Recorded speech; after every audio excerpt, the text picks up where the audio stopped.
asked Jessica, really? my best friend Jessica? from class, that she could spend the night tonight. Oh, She's okay. almost here.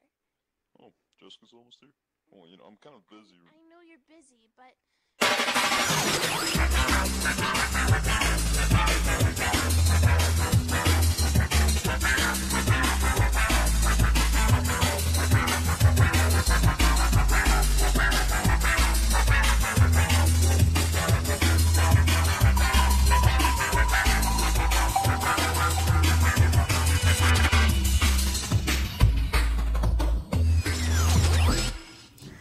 Good morning, Countryside. I'm Megan Jones, and this is UPC. A 20-year-old man from Pasco County says his journey has only just begun after claiming a $451 million Mega Millions jackpot, an attorney said Friday.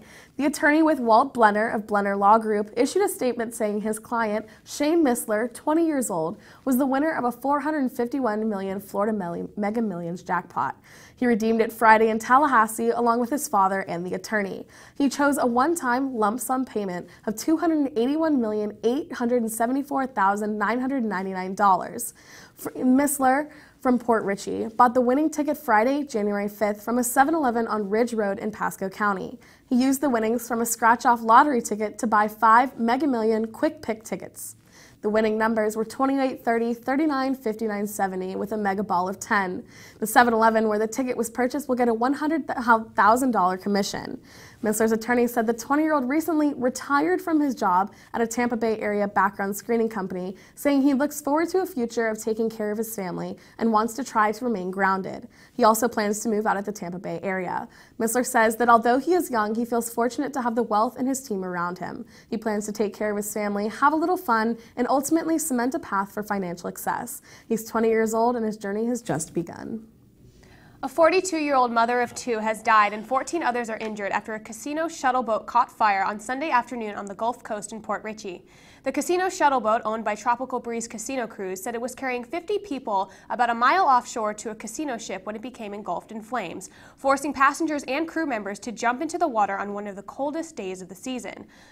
Authorities confirmed 15 people were taken to the hospital to be treated for injuries such as chest pain, smoke inhalation, and other injuries. Port Richey Police has confirmed that the 42-year-old Carrie Dempsey of Lutz, who was hospitalized after experiencing symptoms on Sunday evening, later passed away.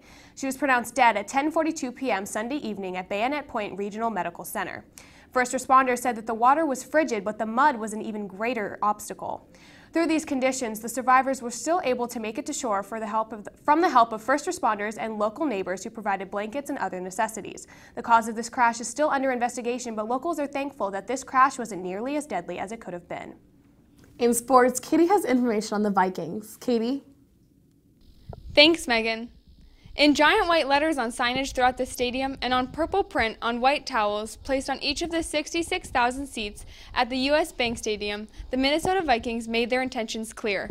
Bring it home, the sign said. Home as in to the Super Bowl, which will be played here in Minneapolis in 3 weeks.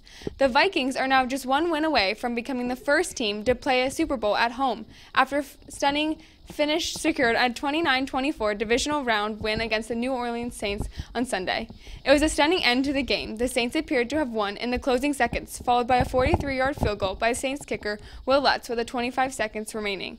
The play call relayed in from offensive coordinator was predictable, a play designed for a receiver on an underneath route with the intention to make a quick catch and to get out of bounds.